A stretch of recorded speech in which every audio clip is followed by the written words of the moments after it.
All right, let's jump right in. We all know time is precious, right?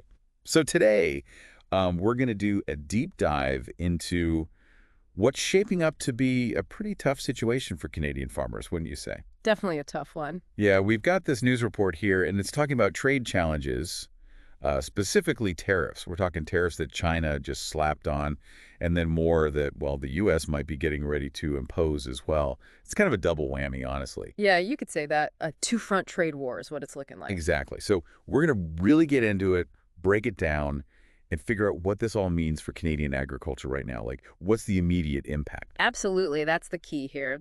Right now. So, okay, we're calling this a two-front trade war. Let's start with China. They've already made their move. Right. As of today, March 20th, those Chinese tariffs are officially in effect. And they're not messing around. We're talking about some serious tariffs, too. No kidding. Like a full 100% tariff on over $1 billion worth of Canadian canola oil and the meal cakes and even peas. Wow. Yeah. And to make matters worse, they've also added a 25% duty on Canadian aquatic products and pork. That's another $1.6 billion worth of exports. Ouch. Yeah, ouch is right. Now, what's interesting is they left unprocessed canola seed, also known as rapeseed, off the list. Right.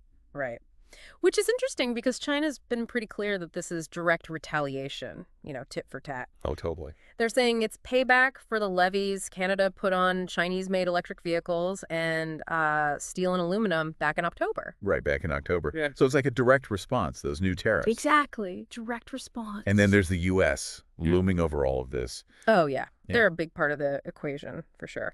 So President Trump, he had initially decided to hit Canada with a 25% tariff on a bunch of goods, a pretty broad tariff, actually. Right, But then earlier this month, he pressed pause on it, gave us a 30-day reprieve. a temporary reprieve. Exactly, temporary. Yeah. And that's ending on April 2nd. So just around the corner, basically. Basically, yeah. And let's not forget, we've already got those U.S. tariffs on steel and aluminum in place. Oh, right. Those are still going strong. Yep. And there's a real chance that they might add even more tariffs, like on dairy and lumber from Canada, once that deadline hits. Which would be reciprocal tariffs. Exactly. So all of this is happening right as farmers are gearing up for spring planting. I mean, talk about bad timing. Brutal timing. Just brutal. We talked to a farmer, Tara Sawyer, out in the Calgary area, and she was saying, like, quote, "This is a terrible time. The seed has already been bought. We have no choice but to move forward." Gosh, I can't even imagine the stress. No, it's immense. Like, you've already invested, you've got a plant, but the market's going haywire. Yeah, and it's not just the timing. I mean, with crop prices already low, and then you add in the risk of these tariffs, it's no wonder farmers are hesitant to buy new equipment. Oh, absolutely. Like, who's going to make a big purchase when everything's this uncertain?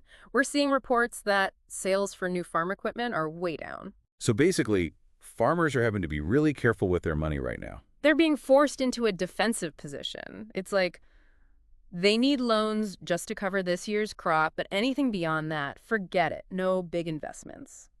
I can see why the Canadian Canola Growers Association, the CCGA, is seeing a huge spike in loan applications. It's a natural reaction, right? Yeah. The CCGA's Dave Gallant put it pretty well. He said, quote, "We're definitely seeing a lot more demand. A lot of our customers are very concerned about whether they're going to be able to sell their product this year and what the prices are going to be."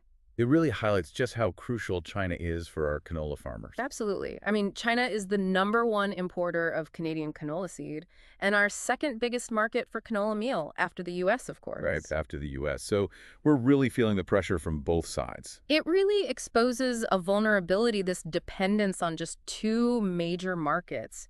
Policymakers are going to have to take a hard look at that. Yeah, for sure.